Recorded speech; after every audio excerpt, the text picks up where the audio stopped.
canción para mi gente, con una pasión tan fuerte. Ay, ay, ay, ay, ahora sigo cantando y sigo gozando, yo sigo cantando y sigo gozando.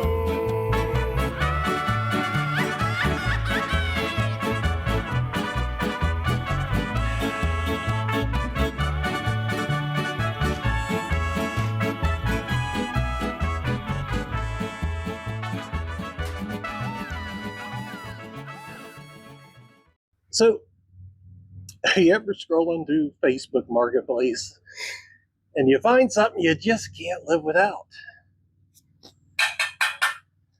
I've actually been looking at getting one of these, and for those of you who don't know what it is, it's a metal brake, and we'll show you here in just a few minutes how it works. I've been searching for one of these because doing a lot of this metal repair we've been into the Omni, it'd been awful nice to have something that could bend really nice. Now we've been getting by with using the vise and a hammer, the edge of the bench and the hammer. We're doing small pieces, stuff that would fit in the vise. And I think probably the biggest thing I folded up was maybe about 12 inches. And I just clamped it to the side of the bench with a board and hammered that over. But last Sunday, after I was wrapping up filming the last video, I was watching the football game and scrolling through Facebook Marketplace, and I seen this come up relatively close. It was about a 45-minute drive, but this came up for $50 on Facebook Marketplace. The same thing, which I'm pretty sure it's the same or maybe a similar brand or something, at Harbor Freight is $2.99. That's actually the one I've been looking at, but I just didn't quite. It's like, anything when you're doing projects like this, you got to kind of weigh, the cost budget analysis here.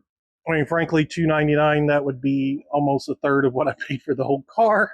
And I couldn't really justify spending that on a tool that would be useful, but not very useful in the long term. So when I seen this come up for $50, immediately shot the guy a message and went out and got it. It's used. It's a little beat up, but I mean, this thing is, you can hear it. It's solid, very heavy. And yeah, so let's bring you in here and show you how it works. All right. So this is a 36-inch wide, so that's the width of the jaws in it, metal brake. So how it works, you have these two levers on the side here. These raise the middle section, and I just have a little piece of metal here. So you can fit it in, and once you get it to where you want to bend, you close down both these levers, and it clamps on your metal right there. And then you take the bottom piece, and you just simply bend it up to where you want it to be bent to. Now you can just release the one side, and that's enough to bring it out. And then bam, you've got a pretty bent up piece of metal to exactly where you need it. So, it's got all type of uses, but I bring this out here. This is a inner rocker patch that I bent up the other day, and you can see all the nice complex bends on it for the side of the car. So that's what we're going to kind of work on today, is fitting this up. And I've already got the inside painted, the outside where we're going to be welding cleaned up. So let's jump over here, and you'll see we've gotten rid of quite a bit of the rocker on this side because it needed it. It was rusty. So this section here, the rocker, so this right here is the inside of the floor pan. So we got a floor pan here, and there we go. So you can see how this inner rocker panel is set up. So it's flanged to the bottom here, drops down a little bit, rolls over, rolls up into another flange, and that's where the outer rocker welds to. So it's a what would you call it? A kind of a fancy J-shaped piece. Now this section right here, this is where a factory butt weld is. This is just the lower half of it that was attached to that floor pan piece. I kept it because it was in such a good condition, and you can see another factory seam right there. So what we're doing, there was literally a factory seam from here to here. So adding in this piece is not that big a deal. So to fit it up,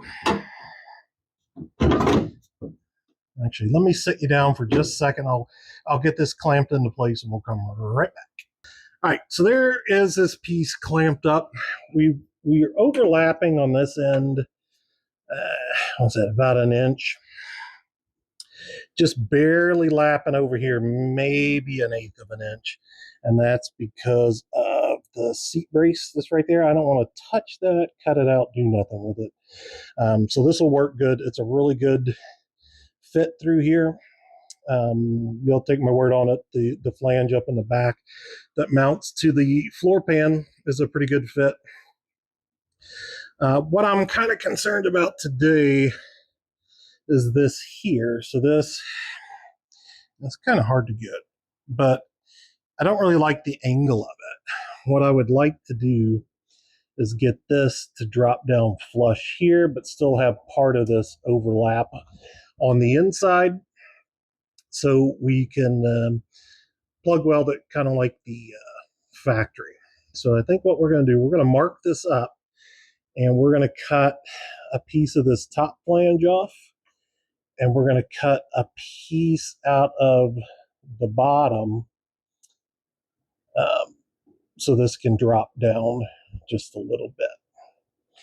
So we'll get this over on the bench and we'll pick you up there. All right, after quite a bit of messing around, we got it fitting better than I thought. It was grinding a little bit and noticed that piece started blowing out. It's metal's a little rougher than I thought, but I think we can fix that up. We can get to the inside of it, so if we have to, I got a little copper pipe we can put in there, and we'll just weld that shut. So that's the piece all clamped up, ready to go. Got a couple self-tappers in there too to kind of hold that. I've got actual gas back in the gas MIG today, so we'll get this welded up. This is kind of an odd angle and an odd spot to film, so I'm probably not going to film any of it. So we'll get back to you when I get it all welded up. All right, Editor James here, and for some reason the audio didn't record over this whole clip, so we're going to add some voiceover and post-edit. So here we go. As you can see here, we got the piece welded all the way in. We use the Eastwood MIG 90, the little gas MIG welder I've got. Welds turned out pretty good. You know, like always, there was a couple spots that didn't go too great. We gave them a little grind and some black paint because, you know, black paint makes all your work look quite a bit better. On the back side here, the backside didn't fit up as well as I thought it did, so we had to put a little bitty patch panel in there to cover up a small gap on the backside. But again, that's fully welded in. The seam that mounts to the floorboard is fully welded in. So this piece is pretty strong. As you can see, my big meat hands here giving it the good old shake to show you that ain't going anywhere. So now we're going to move inside the car, and you can see the black there. That's where the welds burn through the paint. My water bottle there that I used to extinguish said paint fire. And you notice, whoa, red paint. Yes, we painted the inside with the finest $5 can of red spray paint from the dollar store.